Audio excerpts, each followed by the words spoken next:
coverage from the SPIEL 2019. I'm here with Asker and Daniel from Sidekick Games, and they are going to take me on a little trip down to Bloomtown. Absolutely. So let's go and show me how this game works and what it's all about. Yes, Daniel and I are co-designers. We designed it as well, but it's our first imprint from our own studio, so it's very exciting for us, really. Absolutely.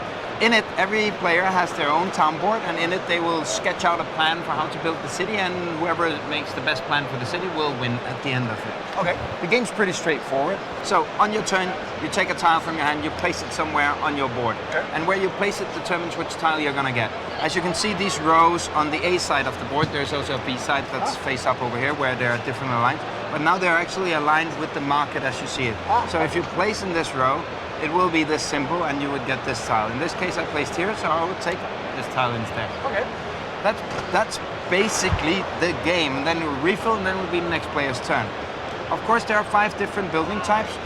The rule book, which is nice, short and sweet, has a reference on the back with those 5 different building types and how they score, and once you know it you can also check the symbol up here. There are offices, which wants to be in the same row and column. Okay. There are subways that wants to be diagonally connected, as I did here. And basically, you would only score the tile you place. So in this case, I would score this one, but it also triggers the other ones. So in this case, I would get my 2 points if I place that second one there. When it turns over, we flip this one. If the community tiles turn up and end up out here, nothing happens until the second one turns up. There are 2 of each of them, and that will trigger rescoring of that specific type of tile on all players' board. Okay. And you just keep flipping until something else comes up. The game ends when 2 or 3 of these stacks are depleted. And when the game ends, you will still have 2 tiles in your hand, because you always have 2 tiles in your hand.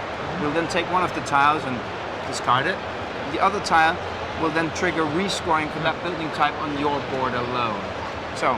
Okay, so you don't necessarily want to just put everything down. You want to try and maybe keep one, because you might be able to eke out more points with it in your hand at the end. Yeah. There's a lot of little subtle little choices there that can have a big impact on the game. Absolutely. And you never know exactly when the end game is triggered. We know it's a number of stacks, but there are these community sides, so it may run faster or slower, making each game different. It may look like there's 4 or 5 left, but if you keep flipping out those, they could go trigger rescoring and it will empty out like this. Yep. So you're always playing on the edge of the seat. You mentioned how these 2 score. Real quick, sorry, how do the other 2 score? The homes want the diverse neighborhoods, so you don't want to live in the middle of a big metro park. Here you would score 1 point plus 1 point for every neighbor that's unique. So 1 point plus 1, 2. Now it'd be 1, 2, 3. Okay. And now it'd be 4 points. Now and it'd be 5 better. points, right? Oh, okay. It could also be another home next to. That's also a unique neighbor. Okay. Shops have specific requirements. There's a reference guide here if you can't spot it on it. But as you see here on the top, there are 2 colors. So the pet shop here wants to be next to homes and subways. So it's 1 point for itself. All tiles are 1 point for themselves, plus a point for each of the neighbors that match. So in this case it would be 2 points because it matches one of these. Here it would be 1, 2, 3 points. And finally the parks. The first one, the player scores a point. The second one in a park, if you build it bigger, scores 3, and then it becomes 4. And apart from that, it becomes a forest, and it's no longer a park. And you score points for it. But it has to be one big connected. Yes, exactly. Something like this, right? Nice. These 5 spots that start here on the board are called blooming squares. If you ever place on one of those, you can choose to double your points or take an extra turn. Here would be a good time because it's instead of on the first one you could double to 2 points, but now I could double to 8 points. Everyone also has another way of actually activating. You can discard your bonus token and take an extra turn or double points as well. Very nice. Now you mentioned that this is your very first production. Absolutely. So how's it going? Is it available yet? Is it still in development?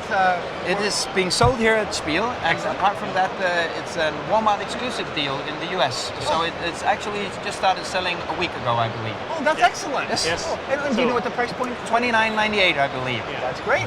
All right. And here it's 20 euros for the lesser price here at the SPIEL. Fantastic. Well, thank you guys so much for sharing Bloomtown with us. And if you'd like more information about it, be sure to check out its BoardGameGeek page or the Sidekick Games website. And thanks for joining us. Bye. Thank you.